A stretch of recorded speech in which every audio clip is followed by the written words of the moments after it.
എല്ലാവർക്കും സ്വാഗതം. ഇന്ന് കുട്ടികൾക്കായി ഒരു ചെറിയ കഥ. 6 മാസം ഉറങ്ങുന്ന കുംഭകർണൻ. ഇതാണ് കഥ. കുംഭകർണ സേവ എന്ന് ഉറക്കത്തിന് നാം പറയാറുണ്ട്.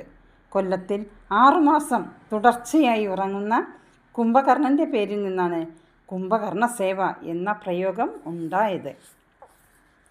കുംഭകർണൻ വലിയ ഉറക്കക്കാരനായത് ദേവന്മാരുടെ ചതി മൂലമാണ്. കുംഭകർണൻ്റെ കഥ നോക്കാം.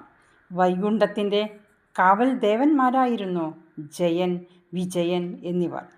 ഒരിക്കൽ വിഷ്ണുവിനെ ദർശിക്കാൻ സനകൻ എത്തി.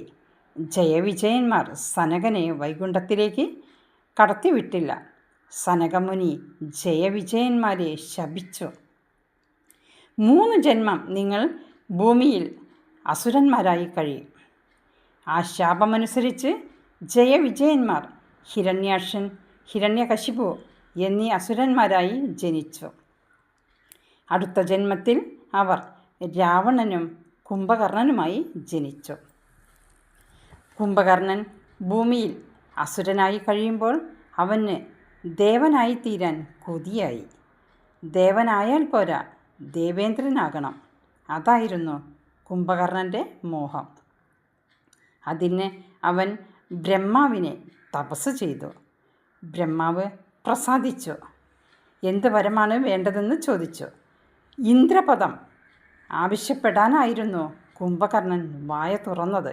പക്ഷേ വായിൽ നിന്ന് വന്നത് നിദ്രാപദം എന്ന വാക്കായിപ്പോയി. അതെങ്ങനെ സംഭവിച്ചു എന്ന് നോക്കാം. കുംഭകർണൻ ഇന്ദ്രൻ്റെ പദവി തട്ടിയെടുക്കരുതെന്ന് ദേവന്മാർ നിശ്ചയിച്ചു. അവർ സരസ്വതി ദേവിയോട് സംഗതി പറഞ്ഞു. ദേവി കുംഭകർണൻ്റെ നാവിൽ കയറി നൃത്തം തുടങ്ങി. അതോടെ അവൻ്റെ ഉച്ചാരണം തെറ്റി. അങ്ങനെ കുംഭകർണൻ നിദ്രാപദം ചോദിച്ചു. അങ്ങനെ കുംഭകർണൻ ഉറക്കക്കാരനായി മാറി. രാമരാവണ യുദ്ധത്തിൽ രാവണൻ തോൽക്കുമെന്നായപ്പോൾ ഭടന്മാർ വളരെ പാടുപെട്ട് കുംഭകർണനെ വിളിച്ചുണർത്തി. ഉറക്കത്തിൽ നിന്ന് ഉണർന്ന കുംഭകർണൻ 2000 കുടം കള്ള് അകത്താക്കി. അതിനുശേഷം എഴുന്നേറ്റ് ശ്രീരാമൻ്റെ വാനരസേനയിൽ നിന്ന് അനവധി എണ്ണത്തിനെ പിടിച്ചു വിഴുങ്ങി. പക്ഷേ ശ്രീരാമൻ യുദ്ധത്തിൽ കുംഭകർണനെ കഴുത്ത് ഛേദിച്ച് കൊലപ്പെടുത്തി. ഇതാണ് കഥ.